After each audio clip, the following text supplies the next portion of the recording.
Hello മക്കളെ, രേണു സുധി. നീ നമ്മളെ സുധീരെ പെണ്ണാണ്. നിന്നെ ഞാൻ രേണു സുധി എന്ന് മാത്രമേ വിളിക്കൂ.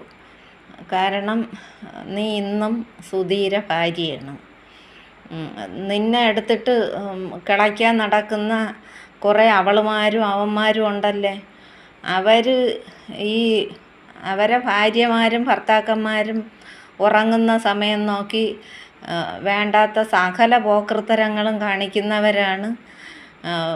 ഭർത്താവ് മരിച്ച് 4 വർഷം കഴിഞ്ഞിട്ടും അവൻ്റെ ഭാര്യയായിട്ടും അവൻ്റെ മക്കളെ അമ്മയായിട്ടും ജീവിക്കുന്ന നിൻ്റെ നേരെ വിരൽ ചൂണ്ടാൻ ഒരു മക്കൾക്കും യാതൊരു അവകാശവും ഇല്ല.